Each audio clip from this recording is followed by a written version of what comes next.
അവിടെ ഒരു ഷെഡ് ഉണ്ടെന്നും അത് കത്തിച്ചിട്ടുണ്ട് എന്നുള്ളതും ഇന്നിപ്പോൾ മാധ്യമങ്ങൾ കണ്ട് ആളുകൾ വിളിച്ചിട്ടാണ് നിങ്ങളെ പേരൊക്കെ പറയുന്നുണ്ട് എന്ന് പറഞ്ഞിട്ടാണ് ഞാൻ മുൻകൂട്ടി തീരുമാനിച്ച് കേസ് രൂപപ്പെടുത്തുന്നത് പോലെ ഉള്ളൊരു പ്രതികരണം. യഥാർത്ഥത്തിൽ ഞങ്ങൾ അത്ഭുതപ്പെടുകയും ആശ്ചര്യപ്പെടുകയുമാണ്. നിങ്ങൾ ചോദിക്കുന്ന ചോദ്യം തന്നെ ടി.ഐ. മധുസൂദനൻ്റെ ആളുകൾ ഷെഡ് കത്തിച്ചു എന്നുള്ളതാണ്. അവിടെ ഒരു ഷെഡ് ഉണ്ടെന്നും അത് കത്തിച്ചിട്ടുണ്ട് എന്നുള്ളതും ഇന്നിപ്പോൾ മാധ്യമങ്ങൾ കണ്ട് ആളുകൾ വിളിച്ചിട്ടാണ് നിങ്ങളെ പേരൊക്കെ പറയുന്നുണ്ട് എന്ന് പറഞ്ഞിട്ടാണ് ഞങ്ങൾ അറിയുന്നത്. നിങ്ങൾ അന്വേഷിക്കേണ്ട ഒരു കാര്യം പയ്യന്നൂരിലെ രാഷ്ട്രീയ അന്തരീക്ഷം എങ്ങനെയാണ് എന്നുള്ളതാണ്. ടി പുരുഷോത്തമൻ ഉൾപ്പെടെയുള്ളവർ ഉണ്ടായിരുന്നൊരു കാലത്തെ പയ്യന്നൂരാണ് ഇപ്പോഴത്തെ പയ്യന്നൂർ. രാഷ്ട്രീയ പ്രവർത്തനത്തിന് വല്ല രീതിയിലുമുള്ള തടസ്സങ്ങൾ ഉണ്ടാകുന്നുണ്ടോ? ചെറിയ ചെറിയ അനിഷ്ടങ്ങളൊക്കെ സ്വാഭാവികമായിട്ടും രാഷ്ട്രീയ രംഗത്ത് ഉണ്ടാവാറുണ്ട്.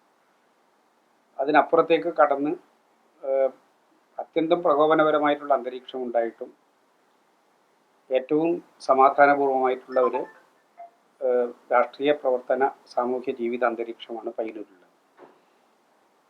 അത് തകർക്കുക എന്ന് പറയുന്നത് ഞങ്ങളാരും ആഗ്രഹിക്കുന്നൊരു കാര്യമല്ല. നിങ്ങളത് പരിശോധിക്കുമ്പോൾ തന്നെ മനസ്സിലാവും. ഇപ്പോൾ CPM-ൽ നിന്ന് തെറ്റിയൊരു വിമതനായിട്ടുള്ള ഒരാൾ സ്ഥാനാർത്ഥിയായി, എന്തെങ്കിലും പയ്യന്നൂർ സംഭവിച്ചു, ഏതെങ്കിലും നിലയിൽ ഒരു തരി മണ്ണ് അദ്ദേഹത്തിൻ്റെ ദേഹത്ത് വീണു. അദ്ദേഹം നിരന്തരമായി ഓരോ ദിവസവും നിങ്ങളെല്ലാമുള്ള മാധ്യമപ്രവർത്തകരെ വിളിച്ച് രാഷ്ട്രീയ പ്രവർത്തകനായിട്ടുള്ള ഒരു വ്യക്തിക്കെതിരായിട്ട് നടത്തിയിട്ടുള്ള കേരളം കണ്ടിട്ടുള്ള ഏറ്റവും വലിയ വ്യക്തി വേട്ടയുണ്ട്. അവിടെ ഹത്യാപരമായിട്ടുള്ള വേട്ടയുണ്ട്. ഞങ്ങൾ ആരും കണ്ട് പ്രകോപിതരായിട്ട് എന്തെങ്കിലും ചെയ്തോ? പിന്നെ അദ്ദേഹം തന്നെ പറയുന്നത് ഞങ്ങളുടെ ചില ചാനലുകളിലൊക്കെ ഞങ്ങൾക്ക് ചിലർ അയച്ചു തരികയും പറയുകയും ചെയ്തിട്ടുള്ള ഒരു കാര്യം, സാധാരണഗതിയിൽ അവിടെ ആൾ കിടക്കാറുണ്ട്, ഇന്നലെ കടന്നിട്ടില്ല, രാവിലത്തേക്ക് അത് കത്തുന്നു. എന്നിട്ട് ഉടൻ സാധാരണഗതിയിൽ നല്ല ഭക്തി ആധ്യാത്മിക മനസ്സുള്ളവർ ദൈവത്തെ വിളിക്കാറുണ്ടെന്ന് പറയുന്നത് പോലെ രാവിലെ എഴുന്നേറ്റവാരും അദ്ദേഹം ടി.ഐ. മധുസൂദൻ്റെ പേരാണ് വിളിച്ചു പറയുന്നത്. നിങ്ങൾ കുറച്ച് പ്രായവും ഇതൊക്കെ ആയില്ലേ, ഇനിയൊക്കെ കുറേ കൂടി ആധികാരികമായിട്ടും കുറേ കൂടി വസ്തുതാപരമായിട്ടും പറയണ്ടേ. ടി.ഐ. മധുസൂദനൻ്റെ പേര് പറയാൻ പറ്റുമെന്നുള്ളത് കൊണ്ട് പറയുന്നതാണെങ്കിൽ അങ്ങനെ അദ്ദേഹത്തിന് സമാധാനം കിട്ടുന്നുണ്ടെങ്കിൽ സന്തോഷം. ഞങ്ങൾക്ക് ഇങ്ങനൊരു ആലോചന പോലും ഞങ്ങളുടെ മനസ്സിൽ വരില്ല. ആരുടെയെങ്കിലും സ്വത്തുവകകളോ കാര്യങ്ങളോ ചില സംഭവങ്ങളൊക്കെ ഉണ്ടായിട്ടുണ്ടാവും, അതൊന്നും ശാശ്വതമായിട്ടൊരു കാര്യമല്ല. ആരെങ്കിലും ഇങ്ങനത്തെ കാര്യങ്ങളൊക്കെ നശിപ്പിച്ചിട്ട് അവരെല്ലാം ഇല്ലാതാക്കാൻ സാധിക്കുന്നു ധരിക്കുന്നവരല്ല ഞങ്ങളാരും. ഞങ്ങൾക്കതിൻ്റെ ആവശ്യമില്ല. രാഷ്ട്രീയം എന്ന് പറയുന്നത് കുറച്ചു കാലം നിങ്ങൾക്ക് ഈ വ്യക്തിഗതയും കാര്യങ്ങളൊക്കെ നടക്കും, എല്ലാ കാലത്തും നടക്കില്ല. ജനങ്ങളുടെ മുമ്പിൽ ഞങ്ങൾക്കിപ്പോഴും ജീവിച്ചുകൊണ്ടിരിക്കുന്നുണ്ട്. ഞങ്ങളുടെ രാഷ്ട്രീയ പ്രവർത്തനം അവസാനിപ്പിക്കാനോ ജനങ്ങളുമായി ബന്ധപ്പെട്ടിട്ടുള്ള കാര്യങ്ങൾ അവസാനിപ്പിക്കാനോ തീരുമാനിച്ചിട്ടുള്ളവരല്ല. ഞങ്ങളതുമായിട്ട് മുന്നോട്ടേക്ക് പോകുന്നു. ഞങ്ങൾക്ക് പറയാനുള്ള അഭിപ്രായങ്ങൾ ഞങ്ങൾ തുറന്നു പറയുന്നുണ്ട്.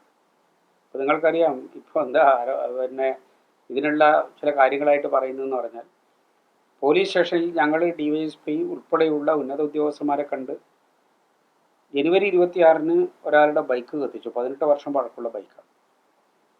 അദ്ദേഹത്തിൻ്റെ വീടിൽ നിന്ന് 50 മീറ്റർ അപ്പുറത്തേക്ക് ഉരുട്ടിക്കൊണ്ടുപോയി ഒരു അപകടവും പറ്റാത്ത മറ്റാർക്കും ബുദ്ധിമുട്ടില്ലാത്തൊരു സ്ഥലത്ത് കൊണ്ടുപോയിട്ടൊരു ബൈക്ക് കത്തിക്കും.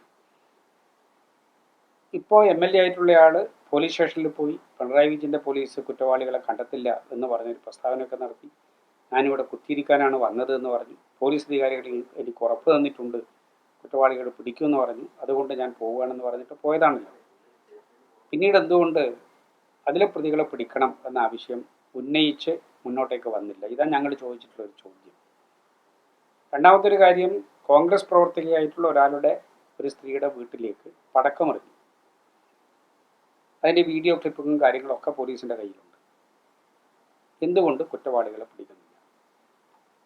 മൂന്നാമത്തെ ഒരു കാര്യം, CPM-ൻ്റെ പ്രവർത്തകനായിട്ടുള്ള VK കൃഷ്ണൻ, ഈ സ്ഥാനാർത്ഥിയായിരുന്ന ആളുടെ ആ പ്രദേശത്തെ ബൂത്തിൻ്റെ LDF-ൻ്റെ സെക്രട്ടറിയാണ്. അദ്ദേഹത്തിൻ്റെ വീട്ടിന് മുന്നിലുള്ള പച്ചക്കറിയും ചെടി എല്ലാം നശിപ്പിച്ചു. അത് സംബന്ധിച്ച് അന്വേഷണം നടത്തണം. പരാതി കൊടുത്തു. മറ്റ് രണ്ടിലും ഞങ്ങൾ പരാതിക്കാരല്ല. അതിൽ പോലീസ് തന്നെയാണ് അതിൻ്റെ ആക്ഷനിലേക്ക് പോകുന്നത്. മൂന്നാമത്തെ സംഭവത്തിൽ ഞങ്ങൾ പരാതിക്കാരാണ്.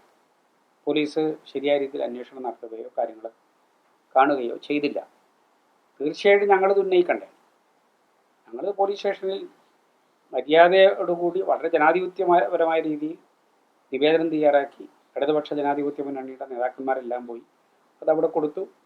DYSPയോട് വിശദമായിട്ട് കാര്യങ്ങൾ സംസാരിച്ചു.